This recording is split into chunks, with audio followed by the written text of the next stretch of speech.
রাসূলুল্লাহ সাল্লাল্লাহু আলাইহি সাল্লামের একজন বিখ্যাত কারি সাহাবী ছিল, ওনার নাম ছিল উবাই বিন কাব রাদিয়াল্লাহু তাআলা আনহু। একদিন রাসূল সাল্লাল্লাহু আলাইহি ওয়াসাল্লাম উবাই বিন কাবকে বলছেন, উবাই, আল্লাহ তাআলা আমাকে বলেছেন আমি যেন কোরআনের অমুক সূরা তোমাকে তেলাওয়াত করে শোনাই। উবাই বিন কাব বলেন, ইয়া রাসূলুল্লাহ, আল্লাহ কি আমার নাম ধরে বলেছে? আল্লাহ রাসূল বলে, হ্যাঁ, আল্লাহ বলেছে তোমার নাম ধরে। সুবহানাল্লাহ পড়ে। উবাই বিন কাব আনন্দে কাঁদতে শুরু করলেন, কান্না করতে শুরু করলেন। তিনি বললেন, মহান আল্লাহর মুখে আমার নাম! আল্লাহ যদি কারো নাম নেয়, কারোর সাথে কথা বলে, এটা বিশাল ব্যাপার। আমাদের কোন এমপি পর্যায়ের লোক, মন্ত্রী পর্যায়ের লোক যদি আপনার মোবাইলে ফোন দেয়, ধরেন আপনি রাতে 10:30 11টা বাজে একটু নামাজ কালাম পড়ে খাইয়া দেয়া শুইছেন, ঘুম এখনো আসে নাই, এর মাঝে মোবাইলে একটু আওয়াজ রিং আসছে, আপনি অলসতার সাথে কোন রকম একটা ভাব লইয়া এই ঘুমের টাইমে কেডা ফোন দিল, এরকম একটা মনোভাব, এর মাঝে আপনি মন ফোন ধরে বললেন আসসালামু আলাইকুম, হ্যালো, মানে জাস্ট অলস। আর ওই প্রান্ত থেকে আপনাকে বলল যে আমি অমুক বলছি। এই ফোন যিনি দিলেন, নাম শোনার সাথে সাথে আপনি বুঝলেন যে আপনার এলাকার এমপি। আচ্ছা বলেন তো, আপনার অলসতা থাকবে না এখন সজাগ হয়ে যাবেন?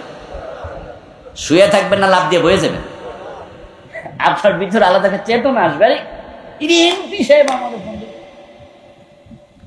আপনি তো লাফ দিয়ে ওই সাই স্যার স্যার ম্যাডাম ম্যাডাম শুরু করে যে আপনি আমার এত রাতে ফোন দিছেন। আচ্ছা, উনি ফোন দেওয়ার পরে ফোন কাইটা আপনার বউর সাথে গল্প করবেন না এমনি ঘুমাই যাবেন? মানে আপনি বউরে বুঝাবেন তুমি আমারে চিনো নাই, কিন্তু আমি যে কেডা। আপনি বউরে ফোন কেটে দিয়ে বলবেন যে এই আমারে কেডা ফোন দিছে জানো না। শুধু বউর সাথে গল্প করবেন না, পরের দিন চা দোকানেও বইয়ে কইবেন যে কালকে এমপি আমার। দুনিয়ার এমপি মন্ত্রী যদি আপনার সাথে একটু কথা বলে, আপনি প্রাউড ফিল করেন, গর্ববোধ করেন, নিজেকে ভিআইপি মনে করেন। আর আসমানের মালিক, আরশের মালিক, জমিনের মালিক আপনাকে ইমানদার বলে ডাকছে, উনার এই ডাকের কারণে মুমিন হিসাবে আপনারও গর্ববোধ করা উচিত, ঠিক নয় কি? আল্লাহ আমাদেরকে ডাকে, আমাদের সাথে আল্লাহ কথা বলে। ইয়া আইয়ুহাল্লাযীনা আমানু, ওহে তোমরা যারা ঈমান এনেছ, উদখুলু ফিস সিলমি কাফা, ঈমান আনার পরে কাজ শেষ না শুরু। মাশাআল্লাহ, জবাব সহিহ। ঈমান যখন এনেছ, এখন তোমাদের কিছু কাজ আছে, আল্লাহ আবার কিছু কাজ দিচ্ছেন। আর এটাই দুনিয়ার নিয়ম, যারা মালিক হয় তারা চাকরকে কি দেয়? যে কোনো ফ্যাক্টরিতে আপনি চাকর হইয়া চাকরি করতে ঢুকলেন, আপনি তখন বুঝবেন যেহেতু আমি চাকরি করতে এসেছি, নিশ্চয়ই মালিক আমারে বসায়া বসায়া বেতন দেবে না। যে কোনো জায়গায় কেউ যদি চাকর হয় তাহলে সে বোঝে তার কিছু কাজ আছে, কাজ না করলে বেতন নাই, চাকরি নাই। এবার বলুন তো, আমাদেরকে যে আল্লাহ ডাকলেন আর আমরা যারা ডাক শুনলাম, আমাদের রব, আমরা তার গোলাম, তার মাঝে আমাদের মাঝে একটা সম্পর্ক আছে না নাই?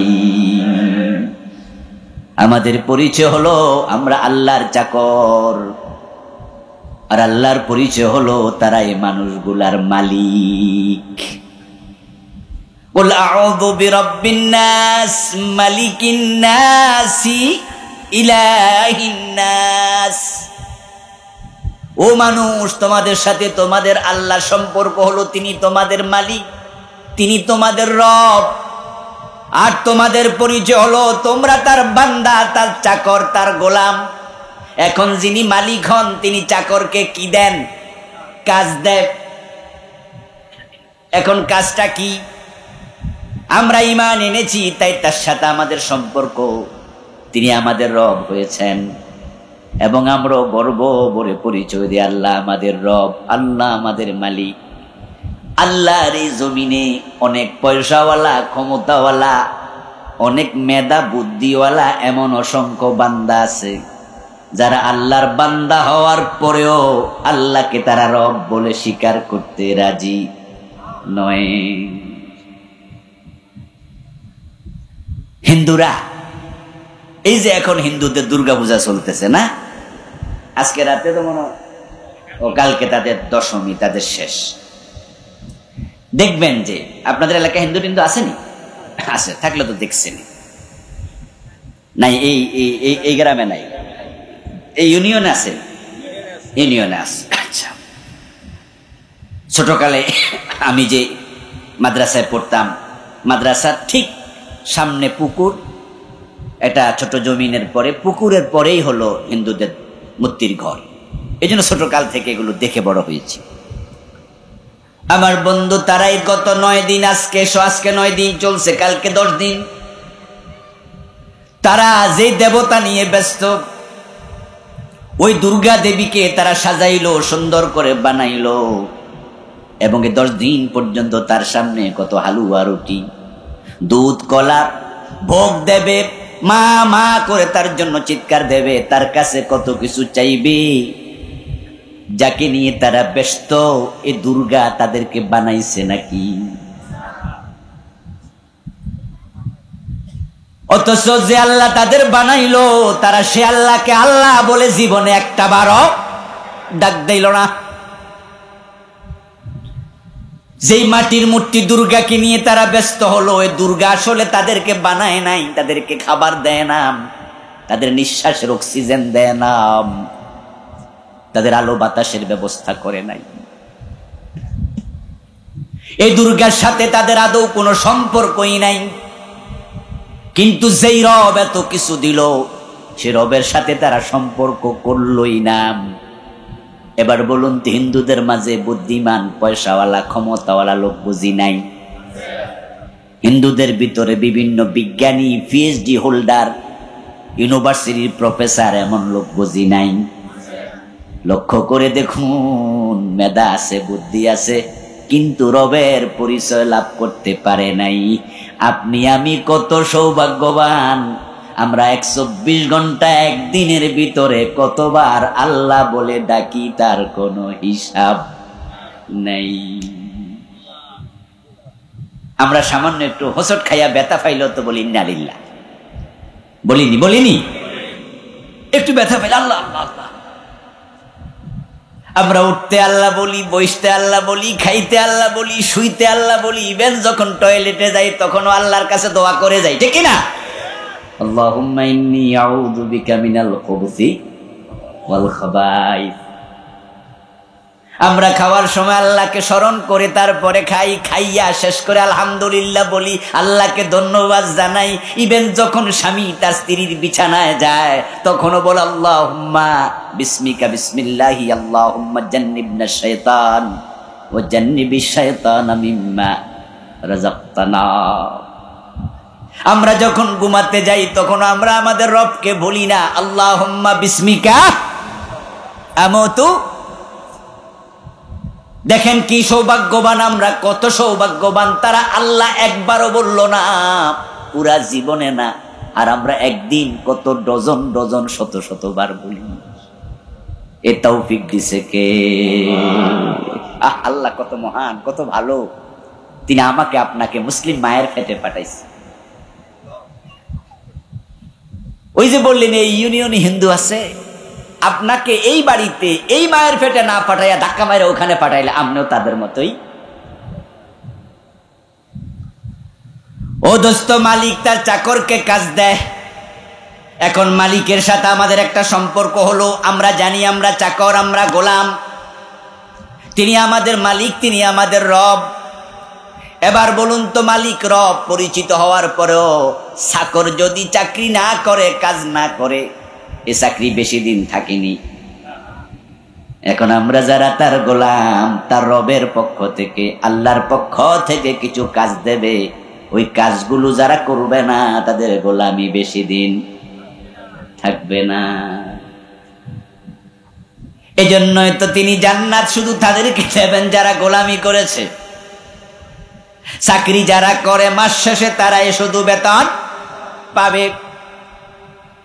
যে ফাঁকিবাজি করেছে, চাকরিতে গাফলতি করেছে, অর্ধেক চাকরি কইরা পলায়া চলে গেছে, মাস শেষে তার বেতন নাই, চাকরিটাও বেশি দিন থাকবে না।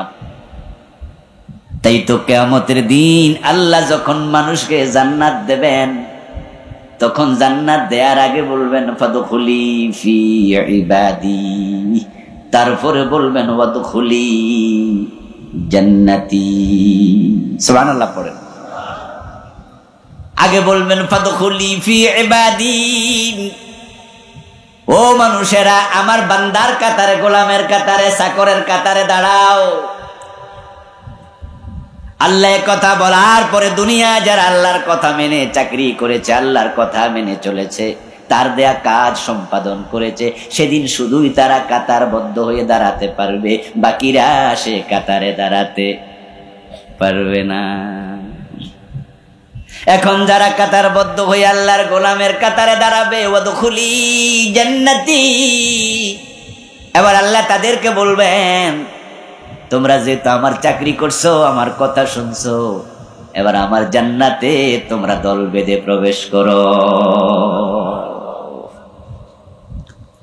রাসূলুল্লাহ সাল্লাল্লাহু আলাইহি ওয়াসাল্লাম বলেছেন আহলুল জান্নাতি মিয়াতু ওয়া ইশরুনা সাফ, কিয়ামতের দিন জান্নাতে যারা যাবে, একবারে শুরুতে যখন আল্লাহ লাইন ধরে দাঁড় হতে বলবেন, লাইন ধরে দাঁড় করাবেন ফাদখুলি ফি ইবাদি বলে, তখন জান্নাতীদের কাতার হবে, লাইন হবে মোট 120 কাতার, 120 লাইন। এই 120 লাইন তারা জান্নাতে শুরুতে ঢুকে যাবে, আর বাকিরা ওই কাতারে ঢুকতে পারবে না। হাসরের দিন সব কিছু কার নিয়ন্ত্রণে থাকবে? কার? ওয়াল আমরু ইয়াউমা ইযিন লিল্লাহ ইয়াউমা লা তামলিকু নাফসুন লিনাফসিন শাইআ, সেদিন কোনো মানুষ কারো উপকার করতে পারবে না, কেউ কারো কাজে আসবে না। সেদিন আল্লাহর নিয়ন্ত্রণ, ওয়াল আমরু ইয়াউমা ইযিন লিল্লাহ, সেদিন মানুষ আল্লাহর কথার বাহিরে তার কদমটাও নাড়তে পারবে না। 120 কাতার জান্নাতি হবে। তবে হাদিসের মাঝে একটা সুসংবাদ আছে, সামানুনা মিন উম্মতি ওয়া আরবাউনা মিন সাইরিল উমাম। প্রিয় নবীজি বলেন, শোনো, আমার উম্মত হবে 120 কাতারের মাঝে 80 কাতার, আর 40 কাতার হবে সব নবীর উম্মত। আদম থেকে ঈসা আলাইহিস সালাম পর্যন্ত যত নবী এসেছেন, সব নবীর উম্মত হবে মাত্র 40 কাতার, আর আমি নবী মুহাম্মদ, আমার উম্মত হবে 80 কাতার। তাহলে বোঝা গেল উম্মতে মুহাম্মাদি জান্নাতীর সংখ্যা হবে বেশি। তবে দোস্ত, বেল পাকলে কাকের কি? উম্মতে মুহাম্মাদি হবে বেশি, কিন্তু তার মাঝে আপনার নাম আমার নাম যদি আল্লাহ না করুক না থাকে, তাহলে সুবহানাল্লাহ কইয়া কোনো লাভ নেই। পরীক্ষার রেজাল্ট হলো, এই স্কুলে 100 জন পরীক্ষা দিছে, 99 জন পাশ করলো। পাশের সংখ্যা শোনেন, এত পরিমাণ পাস, হেডমাস্টার খুশি, টিচাররা খুশি, এলাকাবাসী খুশি। এবার বলুন তো, ওই 99 জন পাস, একজন যে ফেল, এর বাবা খুশি? নিজে খুশি? তো এলাকার সবাই খুশি, কিন্তু হে কয় আমার কপালটা পোড়া। 80 কাতার জান্নাতি হবে উম্মতে মুহাম্মাদি। যদি আপনার নাম সেখানে না থাকে, তাহলে আপনি খুশি হইয়া লাভ নাই, আপনি কপাল পোড়া। এখন জান্নাতি কারা হবে? আল্লাহর আদেশ যারা পালন করবে। ইয়া আইয়ুহাল্লাযীনা আমানু, ও ঈমানদারেরা শোনো, ঈমান আনছো, কাম কিন্তু শেষ না, কাম মাত্র শুরু। এখন কি কাম শুরু করবে? বাংলাদেশে অসংখ্য মুসলমানের সন্তান ইমানদার দাবি করে কাজ শেষ, 5 ওয়াক্ত নামাজ আজকের এই দিনেও পড়ে নাই, এমন মুসলমানের সন্তান আছে না নাই? গত রমজানে 30 রোজায় একটাও রাখে নাই, এমন মুসলমানের সন্তান আছে না নাই? এ বেটা কাম শুরু করছে না শেষ করছে? আর জুমার নামাজ পর্যন্ত পড়ে না, ওয়াক্তিয়া তো পড়ে না, জুমা পর্যন্ত পড়ে না। অজুর 4টা ফরজ জানে না, এমন লোক আছে নি? সূরা ফাতিহাটা বিশুদ্ধ পারে না, এমন ফরাক ফাইল্লা। সূরা ফাতিহাটা বিশুদ্ধ পারে না, ভুল করে 2-4টা, এমন লোক আজকের মাহফিলও 2-4 জন। আপনার সূরা ফাতিহার খবর কি? আপনি কোন আলেমরে শুনাইছেননি? যদি না শুনান আপনি গাফেল, আপনি গাফেল। শোনাবেন, একজন ভালো হাফেজ ভালো আলেমকে শোনাবেন, শোনানোর পরে উনি যদি সার্টিফিকেট দেয়, উনি যদি বলে মাশাআল্লাহ সুন্দর, তাহলে আপনি নামাজ পড়েন এই সূরা দিয়া, যে সূরাগুলো দিয়ে নামাজ পড়েন এগুলো অবশ্যই শুনাইয়া নেবেন। আর যদি হুজুর কয় আপনার তো ঝামেলা আছে, তাহলে আপনিও কপাল পোড়া, কারণ যার সূরা ফাতিহাতে লাহানে জলি হয় তার নামাজ কবুল হবে না।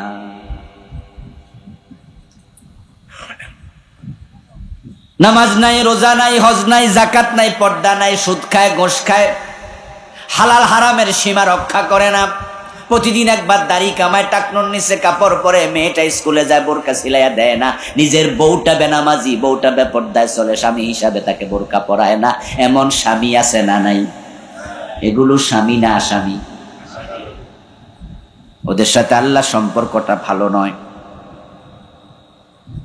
এই জন্য আল্লাহ ডেকে বলছে, তোমরা যারা ঈমান এনেছো উদখুলু ফিস সিলমি কাফা, আমি আল্লাহর আদেশ হলো তোমরা ইসলামে পরিপূর্ণ প্রবেশ করো।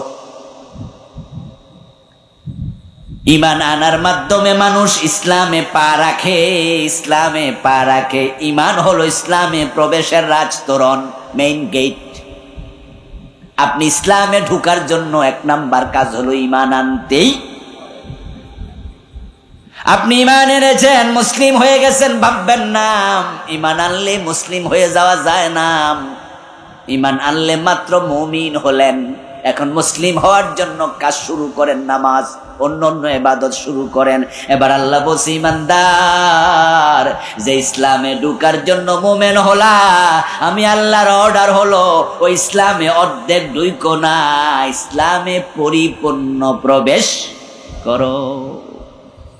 উদখুলু ফিস সিলমি কাফা, ছোট্ট আয়াত, 1-2 বার পড়লে আপনার মুখস্থ হয়ে যাবে। উদখুলু ফিস সিলমি কাফা, ইসলামে পুরা ঢোক। অর্ডারটা কার? এই যে ডাইকিয়া কইলো এই কথাটা আমি কইলাম না আল্লাহ কইলো? আচ্ছা, আল্লাহর অর্ডার পালন করা নফল না ফরজ? ডেফিনিটলি ফরজ। আল্লাহ বলছে নামাজ পড়ো, 5 ওয়াক্ত নামাজ কি নফল না ফরজ? আল্লাহ বলছে রমাদানে রোজা রাখো, রমাদানে আমাদের জন্য রোজা রাখা নফল না ফরজ?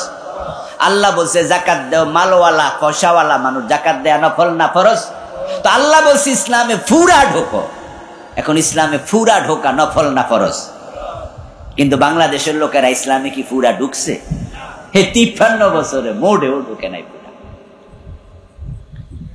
তারা ইসলামে ঢুকছে অর্ধেকা। যেমন ইসলামে আছে নামাজ পড়ো, আলহামদুলিল্লাহ তারা নামাজ জুমা হইলো পরে, জুমা না পড়লে কমপক্ষে ঈদের নামাজ হইলো, মানে নামাজ নামক ইবাদত এটা করছে, কেউ কন্টিনিউ করে, কেউ ফাঁকিবাজি করে, কিন্তু করে। রোজা অনেক লোকই করে, হজ লাইন দইরা করে। সৌদি আরবের সরকার কয় হজের কোটা হইলো 1 লাখ, বাংলাদেশের তালিকার মাঝে 1.5 লাখ 2 লাখ, সবাই 1 বছর যাইতে পারে না। রাশেদ খান মেনন পর্যন্ত আলহাজ, হাসানুল হক ইনু হেও আলহাজ, সিনেমার নায়িকা শাবানা হেও নাকি আলহাজ, মমতাজ না শুনছেন নি, মমতাজ বেগমও নাকি আলহাজ। আমার বন্ধু হজ করলো, নামাজ পড়লো, যাকাত দিল, রোজাও রাখলো, ইসলামের এই বিধানগুলো আমাদের কাছে পরিচিত, এগুলো করলো। কিন্তু এবার বলুন তো, চোর ধরে হাত কাটো, এই বিধানটা কোরআনে আছে না নাই? 53 বছরের বাংলাদেশে চোর ধরে হাত কাটছেন কয়দিন? তাহলে ইসলাম পুরা যে মানা হয় নাই, এটাই তার 1 নাম্বার প্রমাণ। الزانية والزاني فاجلدوا كل واحد منهما 100 جلدة ولا تأخذكم بهما رأفة في دين الله। ছেলে মেয়ে পুরুষ নারী যদি জেনা করে, অবিবাহিত হলে প্রত্যেককে 100 করে বেত লাগাও, এবং এ বিষয়ে তাদের প্রতি মনে কোনো ভালোবাসা জন্মাতে পারবে। আর যদি বিবাহিত হয় তাহলে পাথর মারো, নাউযুবিল্লাহ, পাথর মারো। এই যে আল্লাহর আইন, জেনা করলে 100 বেত লাগাও, 53 বছরের বাংলাদেশে এটা কয়দিন লাগাইছেন?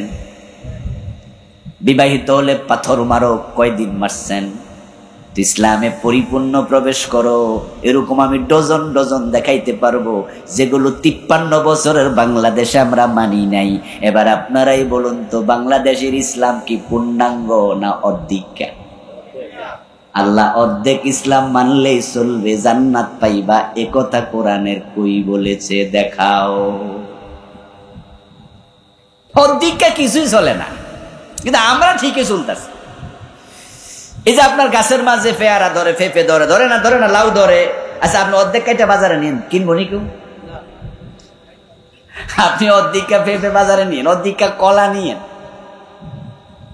অর্ধেক কাঁঠাল নিয়েন। ও ভাই আমার, অর্ধেক টাকা, 1000 টাকার নোট মাঝখানে ছেড়া দোকানে যায় কয়েন যে নেও, অর্ধেক নিব? অর্ধেক কিছুই চলে না, কিন্তু বাংলাদেশ অর্ধেক ইসলাম ঠিকই চলতেছে। এবং আমরা জান্নাতে কাঁঠাল খাবো, মুছে তেল দিচ্ছি, কষ যেন। রব বলছে ইসলামে পুরা ঢোকো। ইসলামে পুরা ঢোকার চিন্তাটাই তো মাথায় ঢুকলো না, আমল তো আরো পরে। সাবধান মুসলমান, আমরা সবকিছু পারবো না, রব জানে। এই জন্য যে রব ইসলামে পুরা ঢোকার জন্য বলছেন, ওই রব তাওবার একটা দরজাও খুলছে। তিনি জানেন আমার যে বান্দা ঝামেলা করবে, ভুল করবে, কোথাও কোথাও পেছ লাগাইয়া দেবে, সে যেন তাওবা করে ক্ষমা নিয়ে মরতে পারে।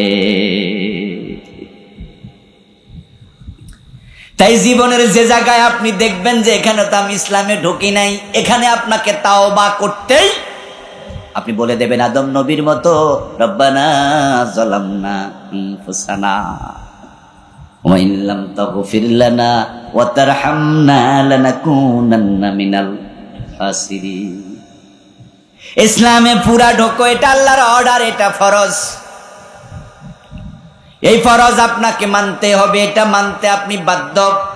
ইসলামে পুরা না ঢুকে জান্নাত পর্যন্ত যাওয়া যাবে না, যাবে না। তাই তিনি বলছেন, ওয়ালা তাত্তাবিউ খুতুওয়াতিশ শায়তান, শয়তানের পদাঙ্ক অনুসরণ করো না। ইসলামে পুরা ঢোকো, এরপরে কয় শয়তানের পদাঙ্ক অনুসরণ করো না। এই দুই বাক্যের মাঝে মিলটা কোথায়? মিল হলো, আপনি যদি ইসলামে পুরা না ঢোকেন, 80% ঢুকছেন, 20% বাদ, ওই 20% শয়তানের কাছে চলে যায়। প্রতিদিন ফরজ নামাজ কত ওয়াক্ত? মাশাআল্লাহ, সহজ প্রশ্ন, একটু জবাব দিন। ফরজ নামাজ কত ওয়াক্ত? একজন ধরেন 4 ওয়াক্ত পড়লো, 1 ওয়াক্ত বাদ দিল, ওই 1 ওয়াক্ত যে বাদ দিল, সেখানে কি আল্লাহর আনুগত্য হলো না শয়তানের আনুগত্য হলো? যতটুকু বাদ পড়ে ওইটুকু শয়তানের কাছে চলে যাবে। প্রিয় ভাই, রোজা হলো 29টা, 30টা, 1 মাস রোজা আপনি রাখছেন 25টা, বাকি 4টা 5টা বাদ দিছেন। যে 4-5টা বাদ দিছেন, ওই 4-5টা আল্লাহর আনুগত্য না শয়তানের? এজন্য আল্লাহকে, আমি তোমার রব, আমি তোমার মালিক, তুমি আমার চাকরি করো, তোমার আমি খাওয়াই, আমি বাঁচাইয়া রাখছি, আমি জান্নাত দেব। তাই তোমার পুরা জীবনে তুমি আমি ছাড়া অন্যের চাকরি করতে পারবা না। এই জন্য রাসূলুল্লাহ কি বলছেন শুনুন, কালান নবী সাল্লাল্লাহু আলাইহি ওয়াসাল্লাম আল মুমিনু কাল জামালিল আনিফ হাইসুমা কিদান কাদ। আপনি কালেমা পড়ে তখনই মুমিন হবেন যখন আপনি হবেন সেই ওটের মতো, যেই ওটের নাকের ভিতরে মালিক রশি ঢুকাইয়া দিছে। কি চমৎকার উদাহরণ। আচ্ছা, যেই ওটের নাক ছিদ্র কইরা মালিক রশি ঢুকাইয়া হাতে রশি নিছে, ওই ওট কি যেদিকে মন চায় ওদিকে আর যাইতে পারবো? কোনো সুযোগ আছে? গেলে তো নাকে টান লাগবে। আর যদি দৌড় মাইরা যাইতে চায় তাহলে নাকটা ছিঁড়ে। আপনি মোমেন হওয়ার পরে আল্লাহ যা বলে তার বাহিরে আপনি আমি যাবো কেমনে? যাওয়ার কোনো অধিকার? রাসূল যা বলে, আল্লাহ যা বলে, আইয়াকুলু সামি'না ওয়া আতা'না। জান্নাতে যেতে চাইলে আল্লাহ এবং রাসূল যা বলে তার ব্যাপারে আপনার আমার কথা হবে শুনলাম আর মানলাম। শুনতে দেরি, মানতে দেরি করা যাবে না।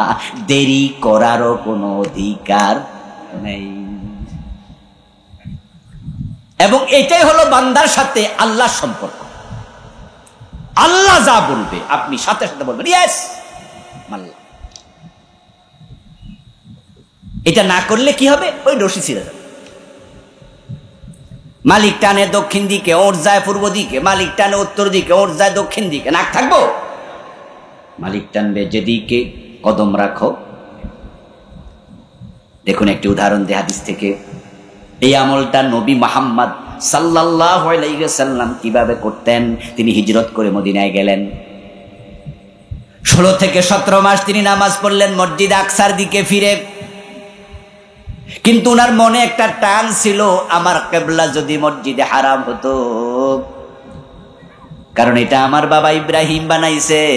ওই মসজিদে হারাম, মক্কার পাশে আমার জন্মটাও হয়েছে। ওই ঘর দেখে তো আমি বড় হয়েছি। ওই ঘর যদি আমার কিবলা হতো। প্রিয় নবীজির মনের টান কাবার দিকে। কিন্তু আল্লাহ কয় না, মসজিদ আকসার দিকে ফিরে নামাজ পড়ো।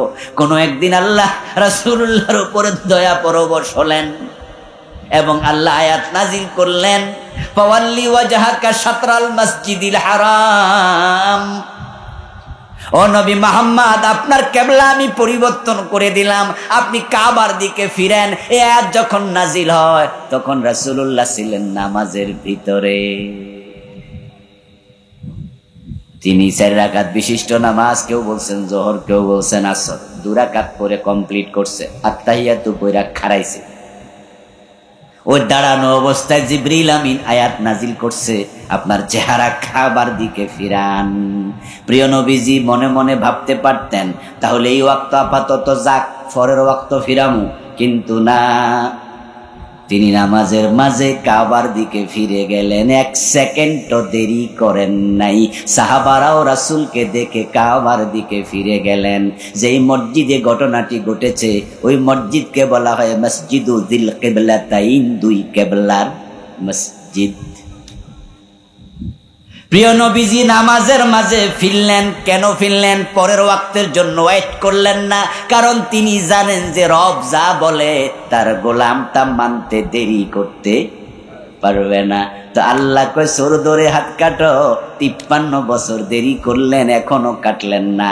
এই আইন চালানোর জন্য চেষ্টাও করলেন না। বুঝাই গেল আপনি আসল বান্দা এখনো হতে পারেন। মদের আয়াত নাজিল হলো, মদ হারাম। ইন্নামাল খামরু ওয়াল মাইসিরু ওয়াল আনসাবু ওয়াল আজলামু রিজসুম মিন আমালিশ শাইতানি ফাজতানিবুহু।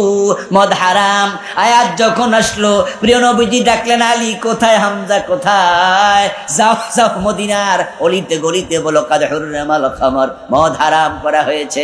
তৎকালীন যুগে তো আর আজকের যুগের মতো রেডিও, টেলিভিশন, পত্রপত্রিকা। সাহাবারা মদিনার অলিতে গলিতে গেলেন, মদ হারাম, মদ হারাম, তারা ঘোষণা দিতে থাকলেন। ইতিহাসে পাওয়া যায়, তারিখে ইসলামী পাওয়া যায়, সেদিন মদিনার গলিতে মদের বন্যা বয়ে গেছে। কেউ মদ খাচ্ছিলেন আওয়াজ কানে গেছে, ফেলে দিলেন। কারো ঘটিতে বাটিতে ভিজানো ছিল, মটকাতে ফেলে দিলেন। কেউ গালে দিয়েছেন, ঢোক গিলেন নাই, ফেলে দিয়েছেন। এমনও ঘটেছে কেউ মাত্র গিলেছিলেন, আঙ্গুল ঢুকাইয়া বমি করেছে। আল্লাহ হারাম করছে, এর সাথে আমাদের সম্পর্ক থাকতে পারে? আর কোনদিন সাহাবারা মদ পান করেন নাই। প্রিয় নবীজি বলেছেন, মদ পান করলে 80 বেত লাগাই দিবা। হযরত ওমরের ছেলে আবু সাহামা মদ পান করেছে। হযরত ওমর তার ছেলেকে 80 বেত দিছে, ছেলেকেও রেহাই দেন নাই।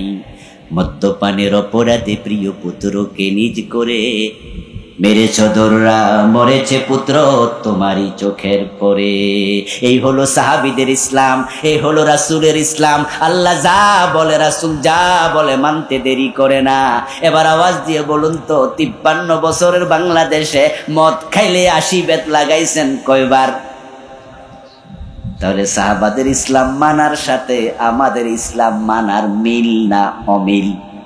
অমিল হলে তাদের সাথে জান্নাতে যাবেন কেমনে? খুব জটিল অবস্থা, খুব জটিল। কি ভাবছেন আপনি হাসরের ময়দানে আপনি খুব সহজে সস্তায় জান্নাত পেয়ে যাবেন? এই জান্নাতের পথে চলতে গিয়ে সাহাবারা কি ত্যাগ! সুবহানাল্লাহ। নবী ইব্রাহিম আগুনে পড়েছে এই জান্নাতের পথে চলতে গিয়ে। জাকারিয়া আলাইহিস সালামকে করাত দিয়ে 2 টুকরা করে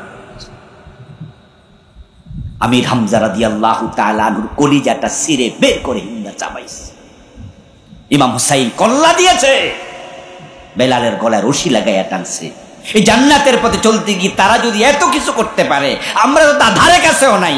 বরং ইসলাম যে পুরা মানা দরকার, এইটাই তো মানতে রাজি না। পুরা ইসলামের কথা বলার কারণে উল্টা রাজাকার বলে, আলবদর বলে, যুদ্ধভরাদি বলে ফাঁসিতে ঝুলাইয়া দেয়, গালি দেয়। অপরাধ শুধু ইসলামের কথা বলছে, পূর্ণাঙ্গ ইসলাম। আর সে আপনি কিন্তু আবার জান্নাতে যাওয়ার জন্য স্বপ্ন দেখছেন। জান্নাতকে তো মাগনা মিলে যাবে? ও প্রিয় ভাই আমার, ভালো করে শুনুন। আল্লাহ বলছে ইসলামে পুরা ঢোকো, শয়তানের পদাঙ্ক অনুসরণ করো না। এখন আপনি বলবেন, হুজুর অর্ধেক তো মানি, কিছু তো মানি, তো আল্লাহ জান্নাত কেন দেবে না? আমি বলবো, দোস্ত শুনুন, যখন গরমকালে মশার উপদ্রব বেড়ে যায়, তখন মশা থেকে বাঁচার জন্য আমরা মশারি টানাই। আপনাদের এলাকায় মশারি আসেনি? তাহলে আপনারাও টানা। আচ্ছা, মশারি যখন আমরা টানাই, আমরা মশারির ভিতরে ঢুকার পরে দেহের কোনো অংশ কি মশারির বাহিরে রাখি? আমরা পুরা বডি ঢুকাইয়া তারপরে মশারিও তো আমরা আবার লেফের নিচে, তোষকের নিচে আমরা একটু ভাস টাস করি, কোনো চান্স যেন মশার না থাকে। আচ্ছা, কোন আল্লাহর বান্দা যদি মশারির ভিতরে ঢুকা তার পা, শরীর, মাথা, পেট, বুক সব মশারির ভিতরে দিয়া এই ডানাডা বাইর করে রাখা দেয়, এলাকার মশা বেজান না খুশি? মশারা বলবে অতটুকু পাইলে আপাতত চলে। এবং এলাকার মশারা একা খাবে না, বন্ধু বান্ধব সব গান গায়া গায়া ডাকবে, আয় আয় তাড়াতাড়ি পাইছি। এবার আপনার দেহের বাকি অংশ মশারির ভিতরে থাইকা লাভটা হইল কি? আপনার হাতের মাঝে মশা যদি ম্যালেরিয়ার জীবাণু ঢুকাইয়া দেয়, এই জীবাণুতে দেহের অন্য অংশ ক্ষতিগ্রস্ত হবে কিনা? এখন আপনারা যদি আমি কই, ভাই আপনি এমনি হইলেন কেন, হাত ঢুকান, আপনি বললেন যে না, ঠ্যাং তো ঢুকাইছি, মাথা তো ঢুকাইছি, হাত ঢুকামু না, তাহলে আমি আপনাকে বলবো তুমি একটা ব্যাককল। কারণ অতটুকু বাদ থাকলে মশারির ভিতরে বাকিটা ঢুইকা কোনো লাভ নাই। অর্ধেক ইসলাম মেনে আপনি জান্নাত পর্যন্ত যেতে পারবেন না, কারণ শয়তান বড় খারাপ, সে বড় দুশ্মন। ওরে যে 5%, 7%, 10%, 20%, অর্ধেকটা 50% দিছেন, হে ওটুকু পাইয়া কয় খুশি, এমন জোরে টান মারবো বাকি 50% ছুটাইয়া নেব। আচ্ছা, আপনারা একটু বলুন তো, শয়তানের ব্যাপারে আপনাদের দৃষ্টিভঙ্গি একটু জানি। শয়তানের বয়স কি আমাদের চেয়ে কম না বেশি? বুদ্ধি, এলেম কালাম, অভিজ্ঞতা? আচ্ছা, এই বেটা যদি টান মারে, আপনার খবর কি? বড় বিপদ। কারণ সে নবীদেরকে পর্যন্ত ফেসে ফেলাইয়া দিছিল, কত নবীরে কবিরা গুনাহ পর্যন্ত পৌঁছাইতো যদি আল্লাহ না বাঁচাইতো। হযরত ইউসুফ আলাইহিস সালাম রে জেলখানা থেকে বের হওয়ার পরে প্রশ্ন করা হয়েছিল, ইউসুফ, জুলাইখা একজন সুন্দরী মহিলা, আবার রাষ্ট্রপ্রধানের বউ সেজে গুজে থাকে, দেখতে সুন্দর সুশ্রী, আপনি একজন যুবক মানুষ, ওই মহিলা আপনাকে নাকি অন্দর মহল পর্যন্ত নিয়ে গেছে আপনাকে কাছে পাওয়ার জন্য, আপনি নাকি দৌড় মারছেন। ওই মহিলার কথা আপনি একমত হলেন না, কেন এমনটা হলো? আপনি পুরুষ মানুষ, আপনার কি নফস নাই? আপনাকে উত্তেজিত করেনি? কোরআনে পাওয়া যাওয়া গাল্লাকাতিল আবওয়াবা ফাকালাত হাইতা লাক। জুলাইখা ঘরের দরজা বন্ধ করে নবী ইউসুফরে বলতেছে, কাছে আসো। নাউজুবিল্লাহ। ফাকালাত হাইতা লাক, কাছে আসো, আমি তোমার, তুমি আমার। গায়ের কাপড় খুলতে শুরু করেছে। নবী ইউসুফ দাঁড়াইছে না দৌড় মারছে? আল্লাহ দরজা খুলে ওনাকে বাঁচাইয়া দিছে। নবী ইউসুফকে প্রশ্ন করলো, আপনি সেদিন দৌড় মারলেন কেন? আপনি তো পুরুষ মানুষ, নারীর প্রতি কি কোনো আকর্ষণ নাই? আপনার নফস কি আপনাকে উত্তেজিত করেনি? নবী ইউসুফ তখন জবাবটা কি দিয়েছিলেন?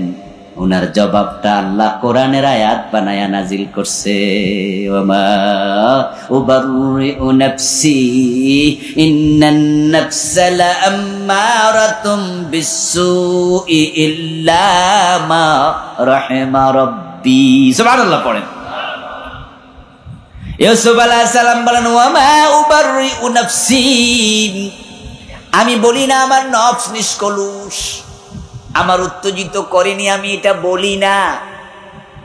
ইন্নান নাফসা লাআম্মারাতুম বিসু, বরং আমি বলি নিশ্চয় নফস খারাপ কাজে উত্তেজিত করে, তবে ইল্লা মা রাহিমা রাব্বি, আমার আল্লাহ যারে রহম দিয়া বাঁচায় নফস তার ক্ষতি করতে পারে না। তাহলে নবী ইউসুফরে সেদিন বাঁচাইছে কে? মাশাআল্লাহ, জোরে বলেন না, কে বাঁচাইছে?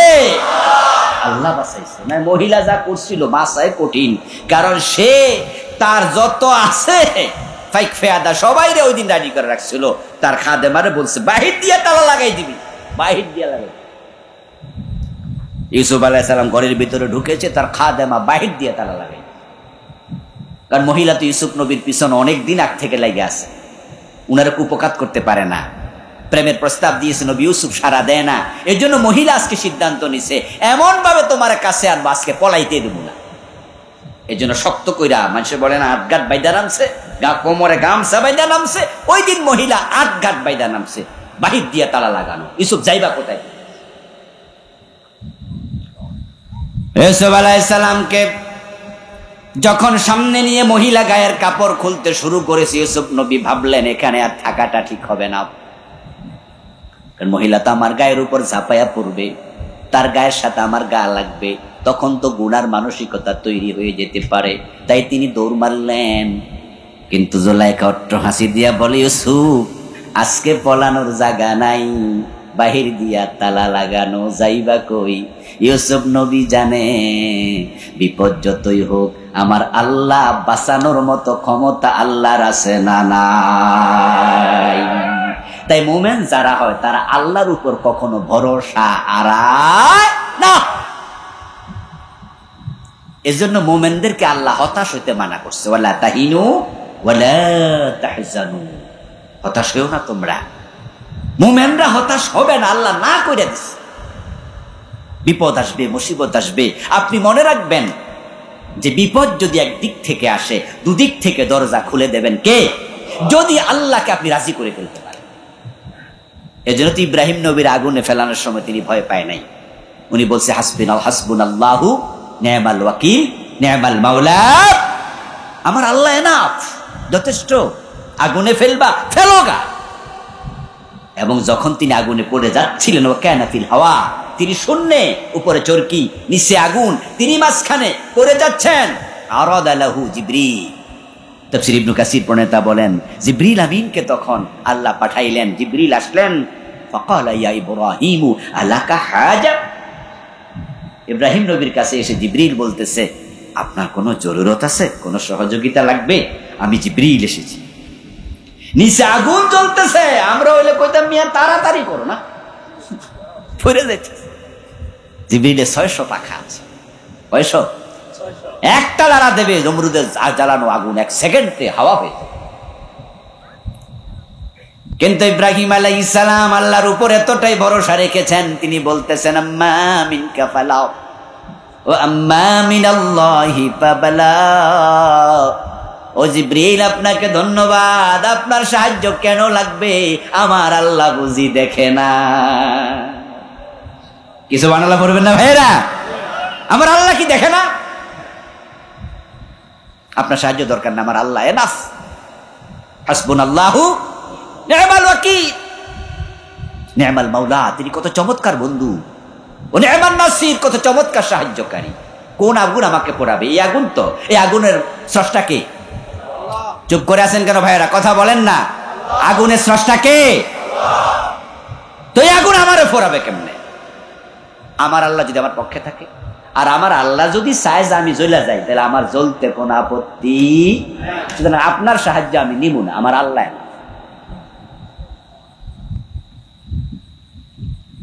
হযরত ইউসুফ আলাইহিস সালাম ভাবেন দরজা লাগাইছে তো কি হইছে, তাই তিনি দরজার দিকে দৌড় মারলেন। তিনি জানতেন আস-সাইয়ু মিন্না ওয়াল ইতমামু মিনাল্লাহ, চেষ্টা করার মালিক আমরা, পূর্ণতার মালিক কে? ইউসুফ আলাইহিস সালাম দরজা পর্যন্ত দৌড়াতে দৌড়াতে যেতে দেরি, দরজা খুলতে আর দেরি হয় নাই,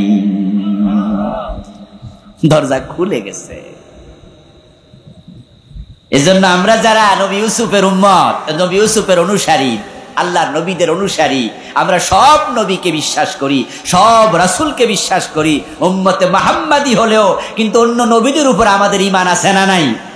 আমরা তাদেরকে ভালোবাসি। আল ওয়ারাসাতুল আম্বিয়া, আমরা ওয়ারাসাতুন নবী না, ওয়ারাসাতুল আম্বিয়া। আল উলামা ওয়ারাসাতুল আম্বিয়া, কে 1 বছর না বহু বছর? আমরা সব নবীর ওয়ারিস, সবার অনুসারী।